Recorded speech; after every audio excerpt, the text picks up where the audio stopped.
Walt Disney Imagineering finally showed off the interior show spaces of Tiana's Bayou Adventure over at Walt Disney World, and I have some things to say. I have some thoughts on this, so I figure why not head back to the office to talk about it. So how about you and I dive right in. Hello everyone, my name is Dylan, and thank you so much for tuning back into the channel. And yeah, today we're talking about Tiana's Bayou Adventure. I have to, because Disney has shown off some pretty awesome stuff inside the all-new attraction. Well, the renovated attraction. It used to be Splash Mountain, for those that don't know, who may have been living under a rock, and it's now turning into Tiana's Bayou Adventure. It opens up this summer at Walt Disney World, and then later on in the year at Disneyland. Before we get into the nitty-gritty, Tiana's Bayou Adventure at Walt Disney World opens up June 28th. Remember, you have to have a park reservation to go in, and they are unfortunately doing boarding groups that day.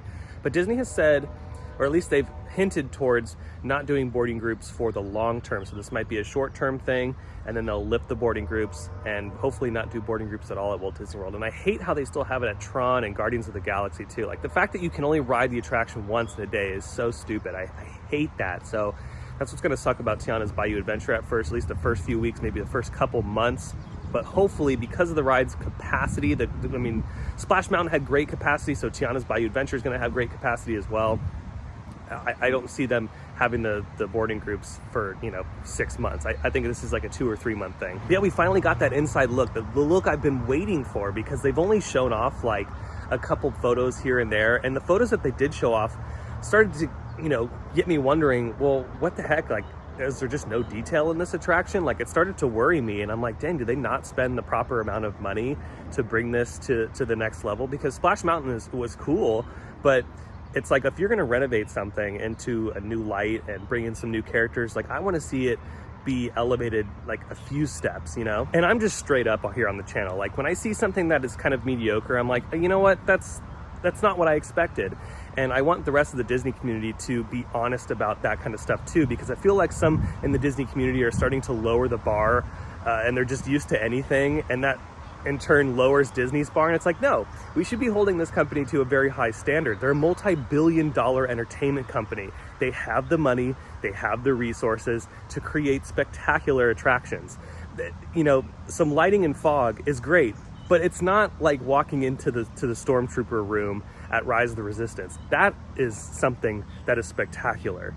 We have to keep that bar very high. And with Tiana's Bayou Adventure, some of the stuff that they were showing off and some of the stuff that other influencers were talking about were like, oh, like, okay, it looks neat, but it's not spectacular. I love atmospheric effects. Like, I love fog and lighting and all that kind of stuff, but it's not the main course. So that's why I was starting to get a little worried when I'm like, is this all they're doing? Like, I hope they're doing more. And honestly, it looks like they did. It looks like they delivered, and someone in Imagineering and executive leadership was like, no, we actually have to spend some money on this. Like, it has to be a more grander renovation than something like, Tower of Terror to Guardians of the Galaxy or any other renovations. Like, no, this has to be really good. So I'm glad that from what they've shown off, it looks really good. With that said though, there's a couple little things that I will nitpick, and that's just because I'm a hardcore theme park enthusiast. It's just what I do. I'm not, gonna sit there and be like, oh yeah, no, everything's perfect. No, I'm gonna sit there and critique it because I'm a nerd. So I'm gonna sit there and really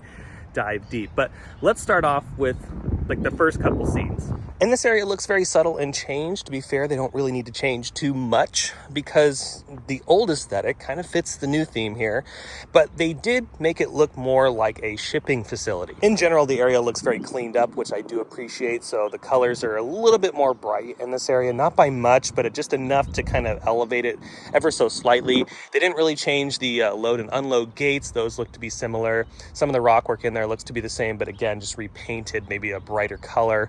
Overall, again, very, very subtle changes, but pretty neat that they're doing what they can in this area that we barely see to at least try to change the story. Then there's the second part of the video where they show the exterior bayou scene, and so the turnaround right after the first lift hill going into the second lift hill.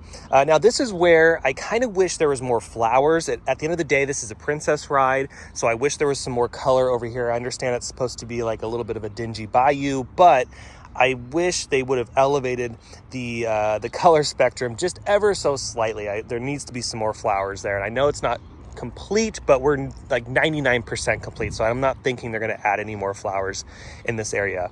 I do like the addition of the 2 little frogs on the tree stump there that you make when you make the turnaround. Another thing that I'm not really a fan of is the graphic on the side of the fence leading up into the second lift hill. I wish that was a little bit different. But again, other than that, this exterior section is very quick. It's not a very long section. I do like that there's trees in this area now, providing a little bit more shade, especially in Florida when it does get pretty brutally hot. It is nice to have some shade in that exterior section of the attraction. But yeah, just some more flowers would have been really cool, maybe hanging down from the trees as well. It's okay to be cartoony. At the end of the day, this is a cartoon and a princess attraction. So my only little gripe is that. Other than that, everything looks fine. Now the next shot, this is where things get a little bit more exciting because this is like our first animatronic sighting. At least I think our first animatronic sighting. And it's Princess Tiana herself. She replaced the owl that used to be in that section. I think they had an owl at Walt Disney World. I haven't been on the attraction in a long time, but I believe there was an owl animatronic, very simplified animatronic, but now we have a way more elaborate animatronic in that spot. And yeah, it's Tiana just kind of waving you up the lift hill. She has some dialogue there. I'm not really too sure of the dialogue because in the video they made that section kind of quick, but nonetheless, it looks great. I love that there is a full-scale animatronic on that lift hill. Now, after you ascend that lift hill, there is a new piece of signage.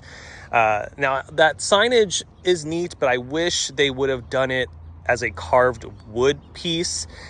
It would have been cool if the critters got together to make a sign out of just a bunch of random parts or a big tree stump. The beavers could have carved it out. I think that would have looked a little bit better than the modern looking banner that they chose. Other than that, it's not bad. It's just with the aesthetic of the attraction and the critters helping her along the way of her journey, I wish the critters would have carved out a sign. Moving on though, after the exterior drop into the show space, there's like that little mini drop, and then you kind of head inside. They removed a lot of rock work, and in favor they've replaced that with some bushes. Now, I'm not really a huge fan of that. I love the rock work, so I was a little bit bummed out when I saw that image the other day. But again, these are all just little nitpicky things. It's not too serious. I just wish that we would have seen the rock work stay and maybe repainted, and that transition from the rock work to more of a bayou setting was a little bit more seamless than kind of just a hard, like, oh, here's some rock work, and then boom, here we are in the bayou. So I wish they would have changed that. But moving forward into the interior show scenes, that's where I was like really surprised and actually really love the settings where the animatronics are located. And upon entering the interior show space, it's looking like the setting of this attraction is at night. So a lot of the scenes that we're gonna be seeing are very dim. Like the background setting is very Pirates of the Caribbean-esque, which I actually kind of dig. I love nighttime settings. You can kind of enhance the lighting and the scene that way. So maybe that's why they chose to do like a nighttime setting versus the daytime setting that Splash Mountain was kind of set in, or at least a dusk kind of setting. But we were met with another full-scale animatronic of Tiana, assuming to be near the front entrance of the interior show space, so that's really nice. And that setting does look really pretty, again with that nighttime setting. It looks like there's some fireflies, and also it's very hard to tell in the video because again this was filmed on a potato, but it looks like some projection mapping is happening in the background there, which is a nice little addition. Again, these effects should be enhancing what's already there, not just the star of the show. And it looks like in this piece, the sequence, it's just enhancing the fact that Tiana is standing there. Now I'm going to be going out of order just ever so slightly because in the video they showed like the finale scene first before some of the other interior spots, and I'm just going to be going in the way that I'm thinking that we're traveling in the attraction. But when we turn the corner on the right hand side, we see a third Tiana animatronic with Lewis, and they look to be singing some sort of song because remember there's a lot of music in this attraction, so they're dancing with some critters down below. Now I gotta say the Lewis animatronic is massive. It looks so large, like it kind of like throws off the perspective ever so slightly just because it's so big. So I think when we see this in person, it's going to look really spectacular. And then on the right hand side, or actually left hand side, there is another scene directly next to it with some more critters playing some more makeshift musical instruments. This is very well done. I love this. and I think it's going to be very loud and vibrant in a lot of these show scenes inside. Now, after the bear scene, it looks like we go towards where that drop in the dark is located, that like little roller coaster bit of the attraction, and it looks like they have some pretty insane lighting effect happening there, which I don't really know the storyline in this section of the ride, but whatever's going on here, it kind of elevates that scene. And when I first saw that in the video, I was like, whoa, wow, they really did something cool with the lighting here. So I do love that effect. After that scene, after that like transition moment, we then get to the old laughing place segment of the attraction, which looks to have some new props in, but they're still keeping that day glow kind of look. So a lot of black light paint in this area, and there's some more screen effects being used here in this section of the attraction. I wouldn't be surprised if we see some more projection mapping down here as well, which all kind of leads up into the final lift hill where the drop is located, which I think is where we're going to see our first Mama Odie animatronic.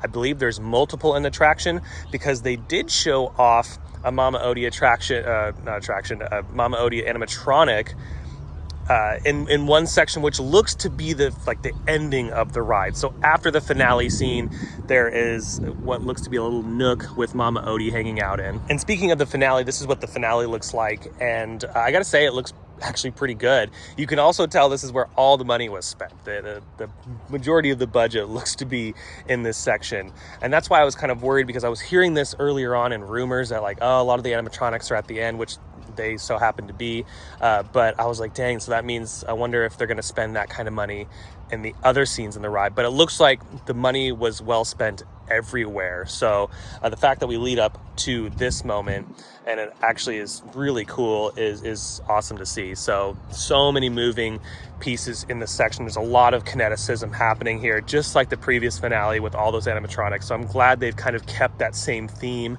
and saying, you know, hey, no, let's continue this. Let's make sure it's still just as kinetic as the previous version, but now with some different lighting and a different setting. You know, they got rid of the boat. The boat's no longer there. Now we have what looks to be the exterior of Tiana's restaurant. And they're also using some screen tech in here as well to give depth to the area, which I had a feeling they were going to use a lot of in the attraction, but it looks like most of it is here at the finale. So it's like Tiana and all of her friends and family are there celebrating, you know, your arrival of the party, and I'm sure whatever, you know, ingredients we were picking up along the way, or whatever the story may be for the attraction. But again, yeah, very huge set here with, you know, over a dozen animatronics moving, which I love to see. The scene's actually really cool, and the lighting, I think, in person is going to be a lot better than what we've been seeing on this potato video, because yeah, I mean, I don't know why Disney decided to film this on some weird camera and make it really shaky. I mean, maybe it's all on purpose because they obviously don't want to show off everything, which I understand, but at the same time, it's like, yeah, come on, like do some close-ups of some of this, you know, some of this stuff, especially in the finale. But from what we can see in the video, it does look very vibrant and fun, and I'm glad that they've kept that same energy with this new version. And also the song sounds pretty catchy as well. Nothing's gonna touch Zippity Doo Dah. I think that's like the ultimate catchy song for this ride, but this new song they have is pretty darn good. And there you have it. That's pretty much all that was shown off for Tiana's Bayou Adventure for Magic Kingdom, opening up here in just you know, a month. I think it's going to be really well received. I think a lot of the clientele is going to love it that goes to the park, and I still think that little kids are going to be scared because it's got a big drop. That's one thing that is an interesting decision when it comes to a big giant thrill ride like that. You're still going to have some kids a little scared to go on it, but I think Tiana will help ever so slightly with that. But overall, again, I think this is a good transition. I think they did a really good job on the interior sets that we've seen so far. I think the animatronics look amazing. Disney's been killing with the animatronics lately, and I'm very glad they're investing even more time and effort into making these animatronics as realistic as possible. And the question now is, what's next? What's next after Tiana's Bayou Adventure now that it's complete? And I'm hoping that Disney shows off a bunch of cool stuff at D23 that they're gonna start building now. Like, let's keep going, let's keep that ball rolling. We shouldn't have, you know, 5 years of nothing. So really excited that Tiana's Bayou Adventure is ready to go, and it looks great. I can't wait to see this in person. I'm hoping to get out to Walt Disney World this summer. Fingers crossed that I do. If not, I'm just gonna have to wait until it opens up here in California at Disneyland. But I hope you enjoyed this video and my thoughts on the attraction. What are your thoughts? Go ahead and comment down below. Do you think this looks cool, or do you still think that Splash Mountain was better? Personally, I've been on all the versions of Splash Mountain, and I think this is pretty cool. I think they did a really good job of making sure to take what was already a really popular attraction and bring it to the next level with some new show scenes, some new technology, and of course some amazing looking animatronics. If you enjoyed today's video, you can let me know by smashing the thumbs up button. And if you're new to the channel and you love these videos from the park or from inside your favorite theme parks, you should consider subscribing, because I have brand new videos every single week that you won't want to miss out on. If you want to go a step further and help the channel out even more, you can do so by hitting the super thanks button down below. And don't forget to check out my Instagram account. But until the next video, I hope you have a beautiful day, morning, evening, whatever it is. I'll see you next time in the parks. Bye.